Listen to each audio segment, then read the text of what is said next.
having hay, in the third section, third paragraph, you could say, which begins with Choira, and right in the middle of that paragraph, on the line that begins with the word le-vad. I just have a quick question. Sure. Last Friday, we very well distinguished conceptualization from comprehension, comparing conceptualization to chochmah and comprehension to bina. My question is conceptualization happening in chochmah, or is it the result of chochmah? Okay, so conceptualization has the whole spectrum. At the highest level, conceptualization is chochmah, period. But there are different levels. At the highest level, you're not even aware of it. It's still occurring within the etzem, what's called the etzem. And then eventually it trickles, it develops until it becomes nekudas ha'askola, which becomes a recognizable chochmah. But it's all a chochmah. So this whole trickling down is a process that happens Within chochmah. Within chochmah. That's right.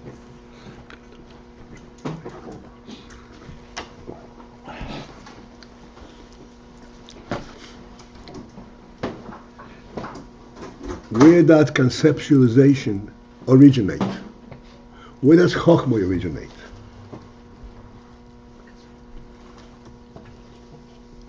Etzem. Excuse me? Etzem. The fact that we have a neshama, and neshama in essence, quote unquote, knows the truth, but it doesn't know it by the discovery. Neshama is the godly truth. Thank you. And this truth is an essential need for the neshama, and then that comes down what's called in the koiches hanefesh. The koiches hanefesh are the functional section of the nefesh, which are meant to bring the nefesh down into an active place in the world. The starting point, the highest element of that part is chochmah, where chochmah literally recognizes what the nefesh is, and the nefesh imbues itself into chochmah. And as a result of chochmah, the principles of the nefesh, of the neshama, become known to the person at various levels, all the way to the point it becomes something, a conscious knowledge. What does a neshama believe? What does a neshama recognize as a truth? That's recognizing chochmah.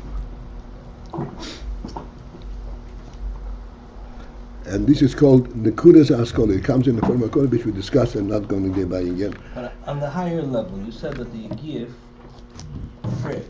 creates the AYIN, and the AYIN is what's mamshich the hakor. No, the yigiyah does not create that. The yigiyah is in the AYIN. You misyageya because you Reach said the AYIN? because no, but the AYIN is there. The AYIN is the AYIN of the neshama. Because all in Chassidus normally the oisprach is that it's your misyageya to reach the koiches hanalam, but it's the yuli of the chacham. That's right. But what are you misyageya? What are you misyageya? What are you focused in? What are you trying to get? If you misyageya, you have to have some kind of an aim. What is bothering you?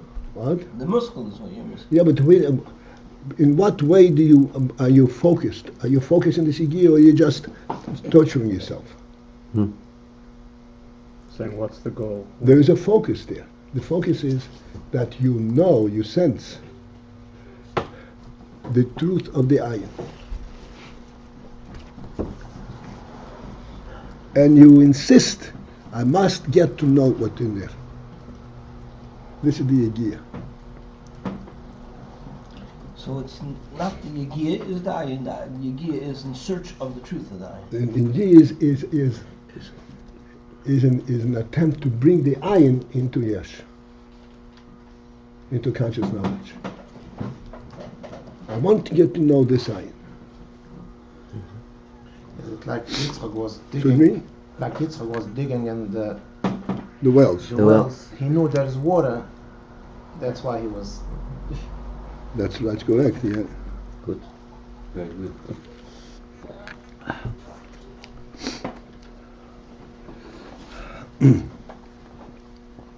And as we explained, and since you mentioned again, just to repeat the great significance of this, the effect of Yigia is not the fact that you have now labored, you got, so to speak, tortured through the present Yigia. The effect of the Yigia is that you mevatel yourself in order to get to this ayin. That's Yigia. And this beetle enables you to relate to the ayin. And then once you have a touch of this ayin, even though it's in beetle, you become conscious of it. And this is where it becomes Nekudas HaSkola. That's like in year in chochmah. Yeah, that's true. Nekudas HaSkola is a level of knowledge, but it's called a Nekuda. Nekuda does not really describe anything. Nekuda is essentially touching to the essence, to the truth of it in a non-sense, touching to the essence, bringing the essence to a conscious awareness. That's a Nekuda.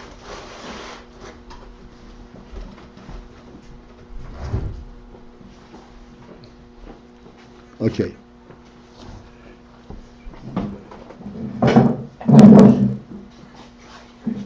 Right, so we're in the middle of that section. It begins with L'choyle on page Tzaddik Hey.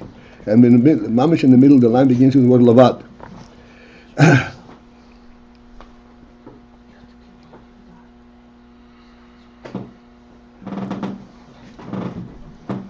And what we are now dealing with is, so to speak, is a direct question.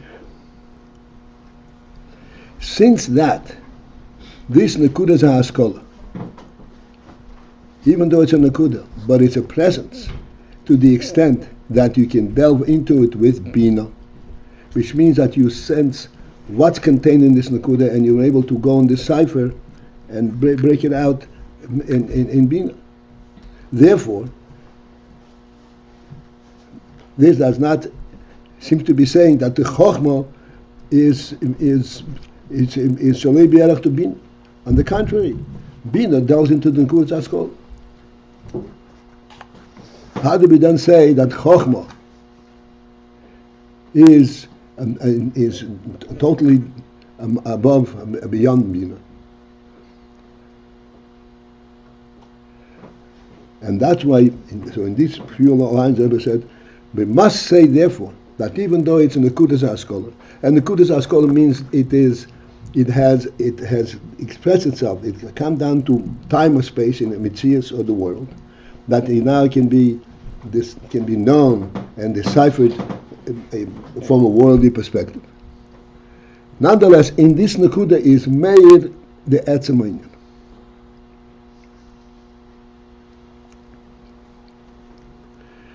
To remain on this call, press 1.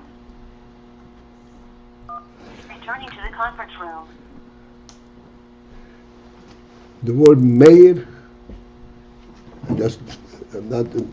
so I want to alert everybody. What Meir has a very specific meaning, because Nekudas HaSkola, the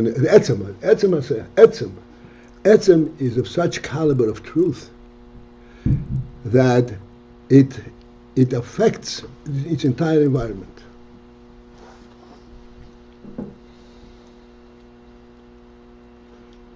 Etzem owns the environment in which it is present. Meir. It has the impact on the entire environment. This is why we say in the Nekudas HaSkola is Meir Bechinas Etzem. Even though you don't know, it's in the Nekudas HaSkola, this is already in time and space, but nonetheless, you sense that there is this etzem element. Now, this is a truth, not something that you have concocted, that you have developed, but this is a truth that comes from the essence of truth, from the neshama itself.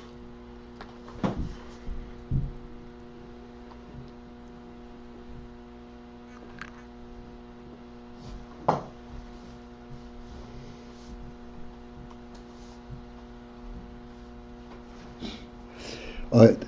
So again, we are on the line that begins with le-vad. What comes into hasoga de bina? Bina can only draw from the chitzonius of that nekuda. What is the chitzonius of the nekuda? The chitzonius, the Rebbe says, is the sichli. The sichli, that part which makes sense. That's what Bina relates to. Let us use a mashal for this. Nothing new, but so we understand. We spoke many times, and take the simplest thing. A table is something which is a human necessity. It's created by the human nefesh. It's created as a result of the dignity of the human being, not because of necessity, of practical necessity.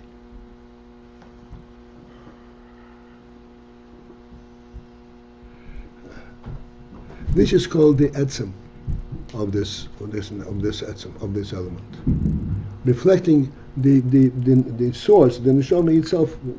What created it? But then you can delve into that concept with seichel. What is a sichli in a table? Without losing sight of what we're talking about. We're talking about the dignity of the human being that can express itself in the table. Translating this dignity at the practical worldly level, the human being, due to his dignity, has to have all the things that he needs held up for him, so that he can focus in on what he has to do. If he needs to learn, the sefer has to be in front of him. He doesn't have to be concerned of holding the sefer, because the essence of him, his essence is described by the learning process. He has to be able to focus on the learning completely. And if he's distracted because the pages are turning because of the wind, because he's going to lose a sefer, he's not going to be able to focus in on the learning. So developing along these lines, this is the sichli of the Nekudas HaSkola of the table. We understand how it serves the human being from the Nekudas HaSkola itself. And this is, but Bina gives it a perspective. And if the table shakes, that will be distractive to the learner. It will distract him. He will not be able to concentrate. Therefore, he has to stand firmly, to the extent where he's not even concerned of his standing. He's being held up by some force. For his sake, the table is standing in perfect proximity where he needs it. All in order to enable the function of what he needs to do with the table. This is the Nekudas HaSkola as it comes developed in Bina. This is the Sichli. The Sichli says, here's the reasons why it has to be like this.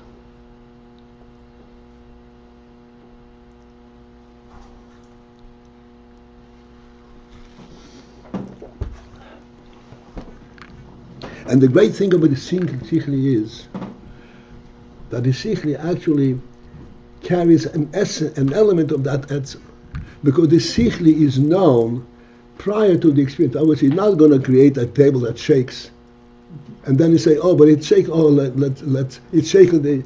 He won't be able to learn." You know ahead of time the table has to be steady, stable, because you draw this knowledge from the Nekudas HaSkola. And the Sichel is just explaining.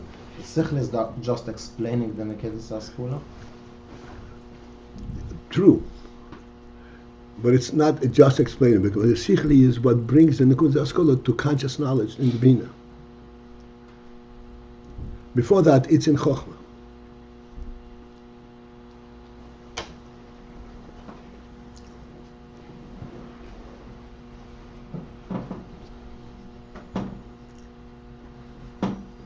From a chochmah perspective, you say you must have a table. Don't ask a question why. Being is that asks a question why. Why is that necessary? This is where the Nekudas HaSkola breaks open, and it breaks open into the Sichli. And this is the phenomenal union of Seichel. That Seichel is the method of explaining on a much lower level the highest concepts. When Bina asks why, in a way that undermines the original higher concept, which was human dignity, and the answer becomes for convenience. Oh, wait a second. No. Convenience is part of dignity. But the answer can never be the real deal. It has to be something partial that Bina can deal with. Chitzonius. Namely like convenience. Chitzonius, but it's drawn from the Nekuda. It is the Sichli is the Chitzonius of that Nekuda, but it is drawn from the Nekuda. The dignity is there. Why does a human being deserve that he should have his thing lying in front of him, and it shouldn't have to hold it? Because he's a human being. Yeah. So whether Bina knows it or not, convenience has to do with dignity. If Bina gets this knowledge from the chochmah. Which knowledge though? That the dignity element. Bina understands why this is like this. Then why the question? Then why? Why would Bina ask why? Because it's Bina. Bina would ask why, because Bina gets this information by observation, by experience. It is not like chochmah draws this information from the nefesh. Bina is already in and sees the world. You're sitting here, so what else do you need?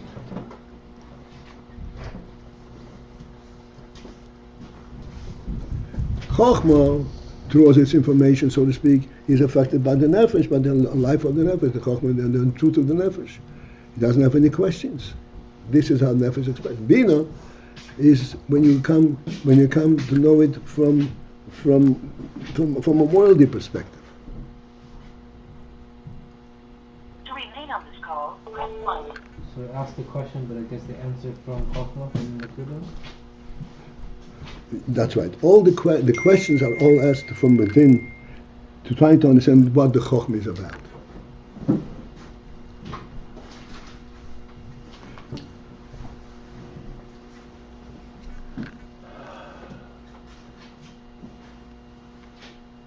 Okay.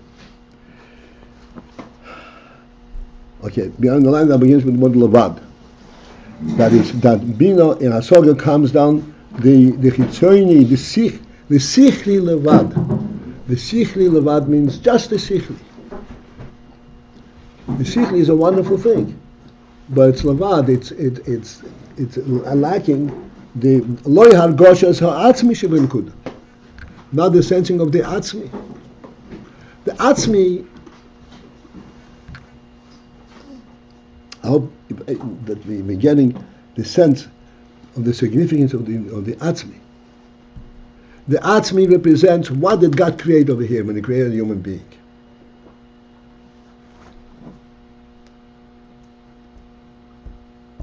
But God created a human being. He created a godlike entity in the world. So American Muslim, and he is supposed to be representative of that American Muslim, even though he's a creature in the world.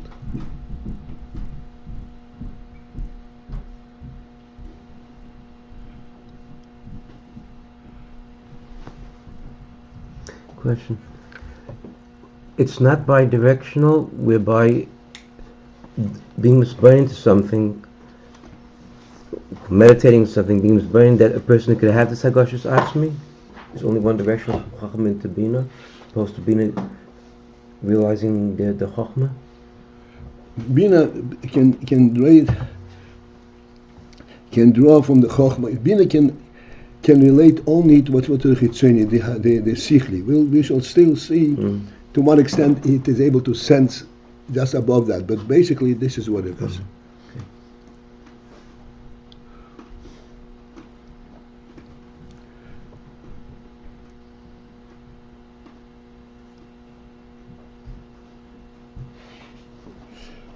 Okay, let's continue.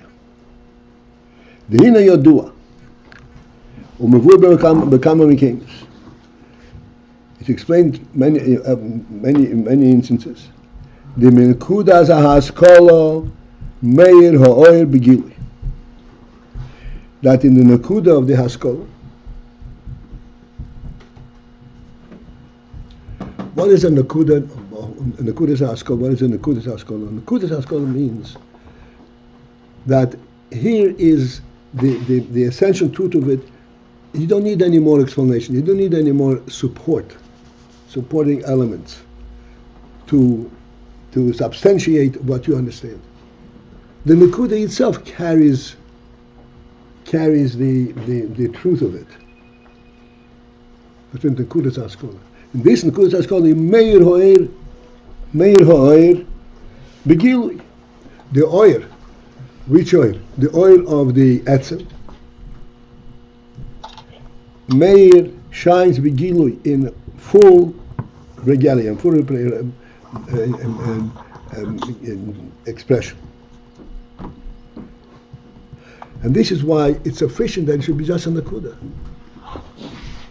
I see it already. I see that why it is like this and what it is, and I don't need any more supportive elements.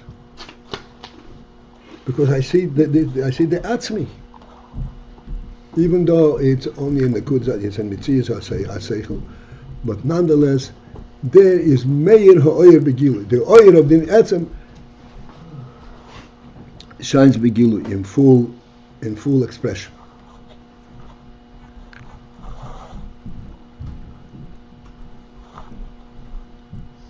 Ukshaba Bahasaga, B'Ribe Protim, and then when this Seichel, this Nekuda, comes down Bahasaga, in comprehension. And in comprehension, it's inevitable that you identified B'Ribe Protim, many details and many specifics that construct this, that give support to this Seichel.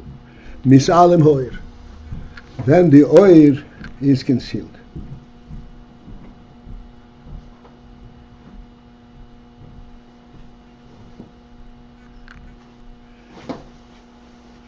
Misalem Ho'er, concealed, in this, the word misalem means it conceals itself. It no longer has a place in this environment.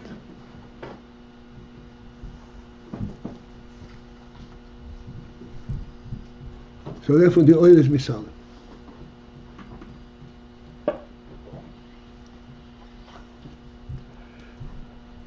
Because oil and protein, if you need protein, you don't need the oil. Or you're not going to be able to sense what the oil is. Misalam oil, the oil goes away.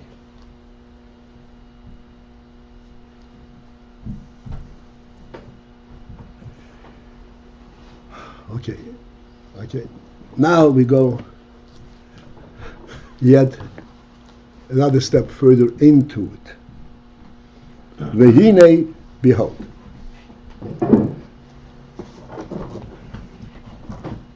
Okay. We are getting into the front lines of the ambush. So please understand, we have to really focus in what the ambush is going to say. Behold, Masha Meir bin Kudas Haskola, that which is Meir, that which shines, that which illuminates, that which has an impact, recognize the truth in an Akudas Haskola. Ein zeh, it is not rak merely horibo idei seichel. It is not just an overwhelming amount of oil of seichel. Seichel also has oil.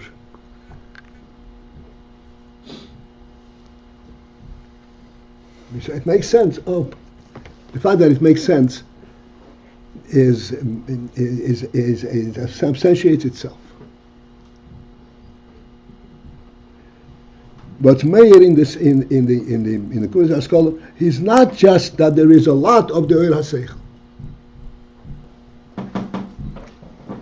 The Hainu, which would mean to say, okay, please follow this.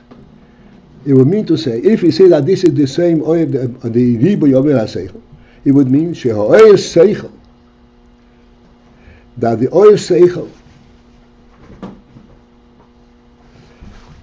who eisei hamahus shebo bebino, this oil seichel is the very same mahus, the very same truth and reality that ultimately comes into bina. And what is the difference between the oil seichel, the way it is in the Kudas Haskola, and the way it is in bina? Rak except sheben Kudas Haskola, in the chochmah who beriboy, that same oil is in greater measure. The kasher bol hasoga de bina, and when it comes down into hasoga in bina, mismaid, it becomes reduced. It's talking about the same oil, the same sense of truth that is understood, that is recognized in the seichel, and in chochmah also it's the same oil, but in chochmah it is a greater revelation because it has not yet gone down into protein. But it's the very same understanding, the very same sense of truth. She says, no, that's not so. Kiyim. But rather, it's a completely different oil. Masha le-vad zois, the fact that le-vad zois, besides this oil haseichel, the way it comes on in the bino, beside the oil haseichel, hine, behold, bin the kudas haskola meir ho'etzem shel hasichli. The kudas haskola shines the etzem of the sichli. Masha be'yevsher be'emes lo b'masoga. That etzem of the sichli, but which in truth cannot even come down into hasoga. There's another element of oil in chochmah. It is not the very same oil that comes into bina, but in greater revelation, in greater recognition. It's a different oil, even though there is an oil seichel in bina. Oil seichel, that's a chitzonius oil. That which is in Kudas Haskola is a different kind of oil. Meir ho'etzem shel hasichli. Wait 1 second. Okay, I said this is another concept over here. Ho'etzem shel hasichli, the etzem of the sichli, not the etzem of the truth of the Kudas Haskola. It's a different etzem. The etzem of the sichli, even though it's sichli, in sichli itself there is also the etzem and that which, and the chitzon is that which can come to hasoga. Ma sheyevshel ve'emes lo b'hasoga, that etzem hasichli which cannot in truth come down to hasoga. This etzem hasichli, this is what shines, so to speak, in the Kudas Haskola.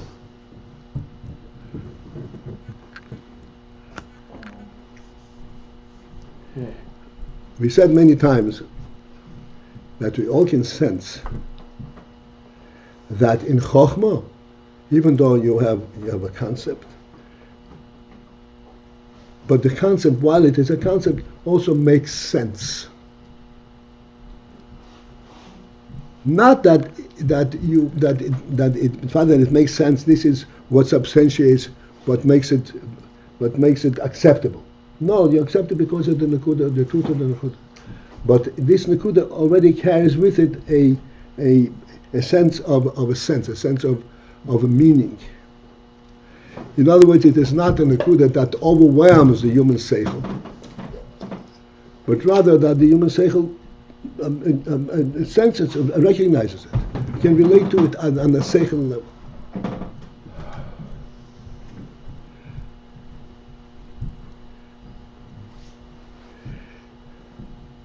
This is called etzem shel hasichli.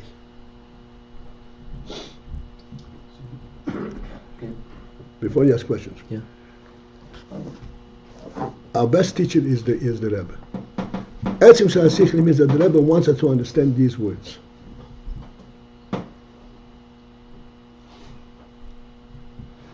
What is the meaning of these words? Etzem shel hasichli. There's the etzem of the truth, of the nekuda called the etzem of hasichli. The etzem of the fact that making sense makes sense. It is not just a means of justifying it and protecting its existence. No, it makes sense. There's an etzem element in this.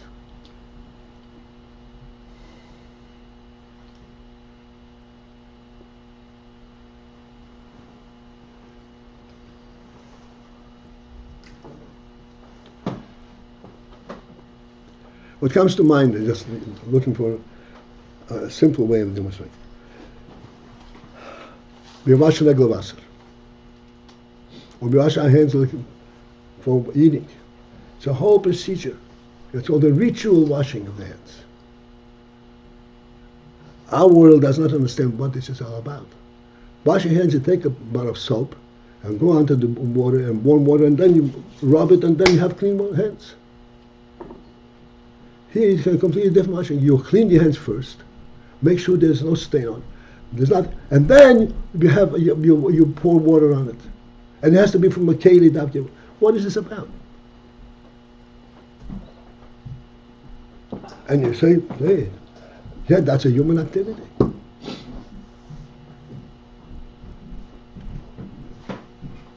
And it's new activity to the extent that if you have a certain sense of so to speak, of human dignity, of refinement, it makes sense. The sichli makes sense.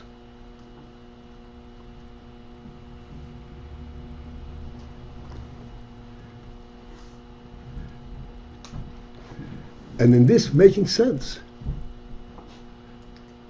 this is what's called the etzem shel hasichli. There is the chochmah in this, and there is the bina in this.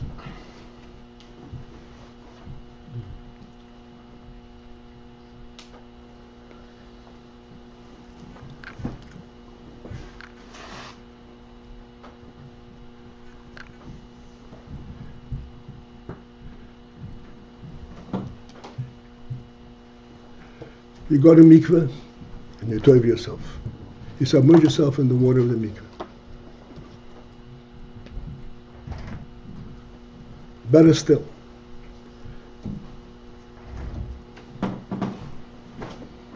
now we have filtered water in the mikveh, so different water.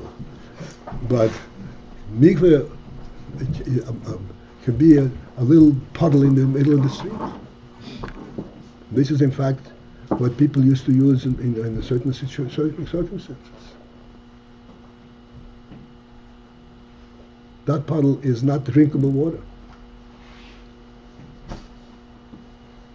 You can't even see the bottom of it. And yet, you say, to take a shower and all that shower will make it tummy. You table yourself in this dirty water, Pardon me? And you take a shower after the Chacham said, now you're Tomei again. Take a shower.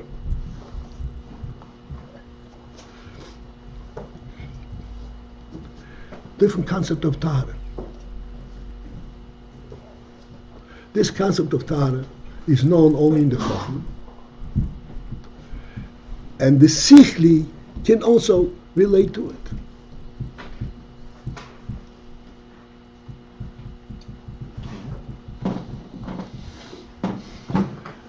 The Sichli can also relate to it.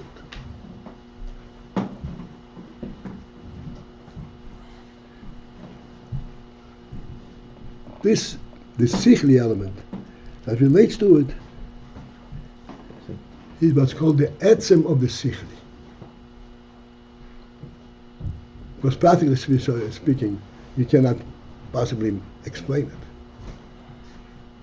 But because the Sichli itself is a human Sichli, rooted in the chochmah, but that what you're looking for over here is not just external cleanliness. You're looking about something that correlates your body to your neshama. A purity of the body rather than cleanliness, than bodily cleanliness.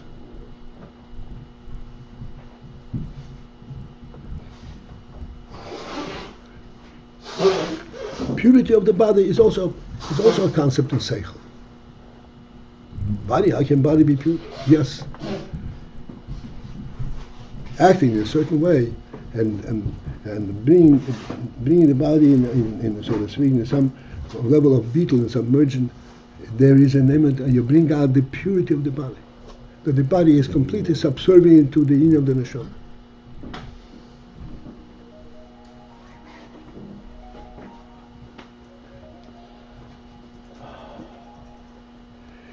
This is what's called the etzem hasichli.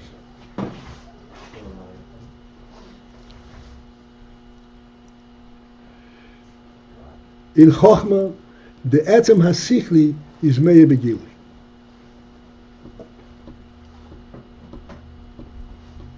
In other words, chochmah is not only that which brings the etzem emes down to bina, but it is also the author of the sichli.